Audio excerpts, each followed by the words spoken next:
Je sors d'un débat sur In24 News dont le thème était Napoléon Bonaparte, puisqu'en ce jour, il y a eu donc en France une commémoration, les propos du président de la République, avec lesquels je ne suis pas totalement d'accord, en tout cas sur le fait qu'on referme la porte et que l'on n'aille pas, que l'on ne soit pas capable de tout dire, puisque on sent bien qu'il y a des nœuds, qu'il y a une histoire, un pan de l'histoire qui a été longtemps occulté, caché, c'est-à-dire sur ce que fut le règne, hein, c'est bien le cas de le dire, de l'empereur Napoléon Bonaparte. Et les guerres menées ici et là pour la suprématie de la France en Europe, les guerres menées en Égypte, en Afrique du Nord, les guerres menées justement pour être le maître du monde, parce que c'est bien de cela dont il s'agissait, c'était bien le projet donc de notre Napoléon Bonaparte, célébré par certains, commémoré par d'autres, ce qui pour moi finalement revient au même, et on fait mine de ne plus se souvenir ou alors de minimiser les crimes de l'esclavage. Alors on vous dit tantôt que vous êtes un mauvais Français lorsque vous évoquez ce pan de l'histoire-là, ou tantôt vous flirteriez peut-être avec des suprémacistes ou je ne sais quelle autre connerie de ce genre.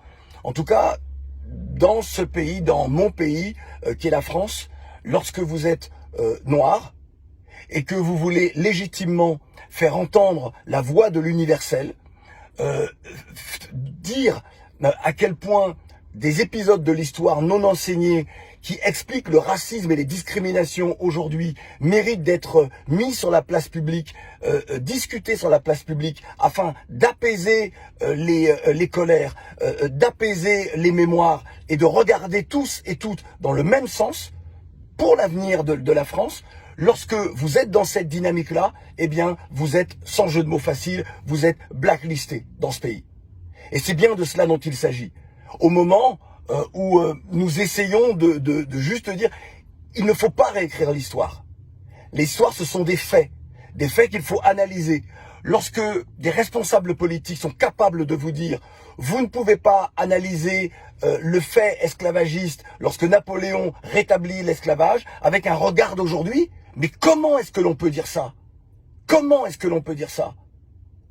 C'est-à-dire qu'il y a un temps où l'esclavage, la domination d'un être humain sur un autre est acceptable parce qu'il n'y a pas de loi, et aujourd'hui parce qu'il y a des lois, donc il faudrait qu'il y ait en tout cas une autre considération et un autre regard, mais moi je ne l'accepte pas. Je suis très étonné que le président de la République justement, mais que d'autres aujourd'hui sur les plateaux, ne rappellent pas les faits en ce qui concerne le rétablissement de l'esclavage. De 1794 à 1802, à Saint-Domingue, comme à la Guadeloupe, les esclaves étaient libres. Là, je parle de la zone Caraïbe. Ils étaient libres. Première abolition, 1794. Et la Martinique, les colons martiniquais se sont mis sous la protection des Anglais pour ne pas avoir à abolir l'esclavage. Lorsqu'en 1802, Napoléon, avec la complicité de Joséphine de Beauharnais, lorsqu'il décide de rétablir l'esclavage, il a des mots extrêmement durs. Je voudrais vous lire ce que Napoléon dit.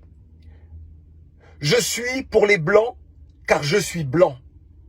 Je n'ai pas d'autre raison et celle-ci est la bonne. Comment peut-on accorder la liberté à des Africains, à des hommes qui n'avaient aucune culture? Napoléon était non seulement raciste, mais il était également inculte. Lorsque le premier corps expéditionnaire de Leclerc arrive en Haïti, en octobre 1802, pour rétablir l'esclavage, ce sont des crimes perpétrés. Napoléon avait dit « Je ne veux pas qu'on laisse vivants des femmes et des hommes, des collines, des montagnes, des personnes éduquées. Ne laisser que des enfants de plus de 12 ans pour pouvoir les remettre évidemment en esclavage. » Il y a eu des massacres horribles. Des femmes et des hommes étaient emmenés au large, jetés. Il y avait tellement de corps, que les poissons ne mangeaient que de la chair humaine et que les corps venaient sur les côtes d'Haïti.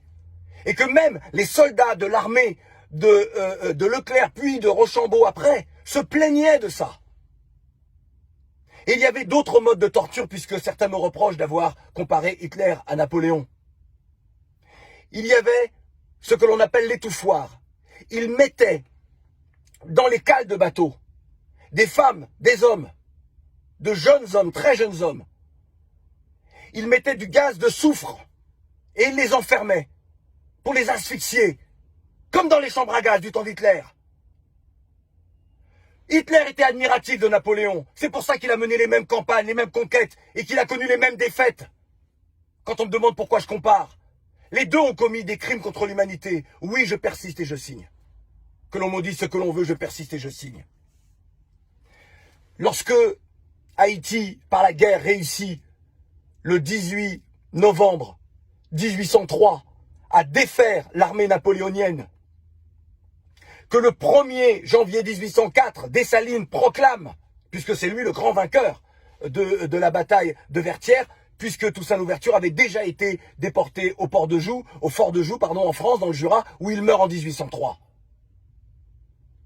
Jean-Jacques Dessalines, lorsqu'il proclame l'indépendance d'Haïti, le 1er janvier 1804, sur près de 500 000 Haïtiens à l'époque, il n'en restait que la moitié, parce qu'exterminés par les armées napoléoniennes, que l'on vienne me dire après que Napoléon, comme Hitler, n'a pas voulu exterminer.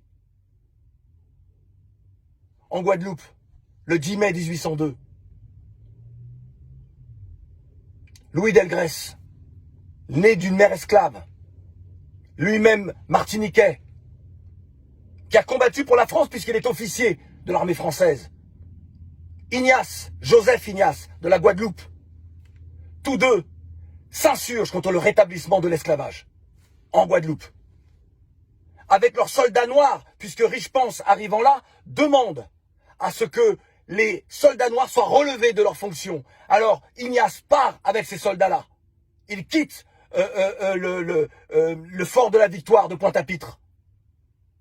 Et il va à Bainbridge. Et c'est à Bainbridge qu'il se suicidera parce qu'avec Delgrès, ils ont promis vivre libre ou mourir. Delgrès, lui aussi, après avoir mené le combat, il se suicidera avec 300 de ses soldats, avec le peu de poudre qui lui restait. Ils se feront sauter pour refuser les terres de l'esclavage. Le 10 mai 1802, Louis Delgrès fait placarder sur les murs de Basse-Terre un appel à la résistance. Le titre c'est, et je vous recommande s'il vous plaît de lire justement à l'univers entier, le dernier cri de l'innocence et du désespoir. Désespoir face à ce qu'ils sont en train de vivre. Nous ne connaissons pas suffisamment notre histoire. Je parle des personnes qui sont liées à l'esclavage. Que ce soit en Afrique, que ce soit dans les Caraïbes. Mais en France également. Les Français, mes compatriotes, les Français blancs ne connaissent pas cette histoire. C'est pour cela qu'ils ne peuvent que défendre Napoléon. En tout cas, une majorité défend Napoléon. Et ne comprend pas. Moi, je ne suis pas pour que on efface Napoléon de l'histoire. Non, au contraire. Il faut raconter l'histoire de Napoléon. Parler du Code civil, d'ailleurs, il n'est pas le seul à avoir rédigé le Code civil. Il faut quand même qu'on arrête, même si c'était sous Napoléon. Mais ce sont des hommes qui sont penchés sur la question. Mais il faut raconter l'histoire. Et il faut tout dire. Tout dire, c'est un devoir de vérité. Et c'est comme cela que l'on va peut-être faire évoluer l'humanité. Plutôt que d'être dans une confrontation permanente. Haïti a été rançonné pour sa liberté. 150 millions de francs or. Louis-Philippe ramènera ça un petit peu plus tard à 90 millions, si ma mémoire ne me fait pas défaut, de francs or. 90 millions de francs or aujourd'hui, c'est 17 milliards. Vous comprenez pourquoi Haïti est dans cette situation-là? Puisqu'Haïti a dû emprunter auprès des bailleurs de fonds français. Cet argent-là, c'est la double peine. Double dette même, je devrais dire. A dû emprunter cette somme Haïti n'a fini de rembourser qu'au milieu du XXe siècle. Là est la réalité. Moi, vous savez, je suis né au sein d'un peuple né dans les fers de l'esclavage, le peuple guadeloupéen. Et ce peuple-là, parfois, est en colère et à juste titre. Le peuple martiniquais également. Lorsque des jeunes déboulonnent, ils déboulonnent parce qu'ils convoquent le passé pour dénoncer les inégalités sociales du présent. Et moi, je pense qu'il faut déboulonner Napoléon Bonaparte.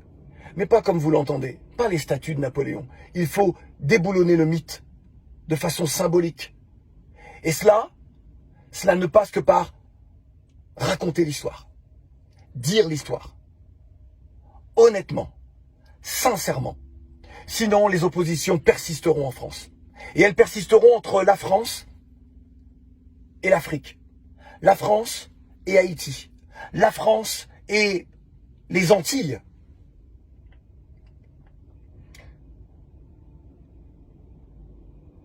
Je voudrais, à l'approche du 10 mai, et en cette année des 20 ans de la loi Taubira qui qualifie l'esclavage et la traite négrière comme deux crimes contre l'humanité, je voudrais que les uns et les autres s'interrogent sur notre société. Je voudrais que les uns et les autres s'interrogent sur l'incapacité qu'ont certains à ne pas comprendre le monde dans lequel nous vivons. Et moi, je dis souvent que je ne hiérarchise jamais les crimes contre l'humanité. Jamais. Chaque peuple ressent la douleur du crime qui a été perpétré contre les siens. Et il faut l'accepter comme tel. Moi, je ne hiérarchise pas. Lorsque des gens disent que l'esclavage est bien pire que la Shoah, ou que ce qui a été perpétré contre les Khmers rouges, donc le génocide des Khmers rouges, ou le génocide au Rwanda, eh bien, ces génocides-là sont bien pires que la Shoah ou que l'esclavage. Je dis non. Ou que le génocide arménien, je dis non. On ne hiérarchise jamais les crimes contre l'humanité. Et la colonisation est également un crime contre l'humanité. L'important dans ces questions-là, ce n'est pas d'avoir raison. Mais c'est de pouvoir exprimer ce qui doit l'être. D'écouter également ceux qui ne comprennent pas. Et trouver des espaces de dialogue. Et encore une fois, pour apaiser. Et pour faire avancer l'humanité. Moi, c'est dans cette démarche-là que je suis. Et je comprends qu'elle ne soit pas comprise. J'entends que certains ne souhaitent pas accorder de crédit et trouvent toutes sortes de solutions pour me diffamer. Ce n'est pas grave. On continue, on avance. Celles et ceux qui me connaissent savent l'universalisme qui m'anime. Je suis l'universel. Je ne suis adepte d'aucun suprémaciste, d'aucun raciste. Je ne fréquente pas ces gens-là. Je ne parle pas à ces gens-là. Je ne veux pas de ces gens-là dans mon entourage. Quelle que soit la couleur de leur peau et quelle que soit leur religion. Mais jamais je n'accepterai que l'on dise que Napoléon est un grand homme au regard de ce qu'il a commis contre le peuple guadeloupéen, le peuple haïtien et tous les peuples qui ont subi les guerres de cet homme. J'ai dit.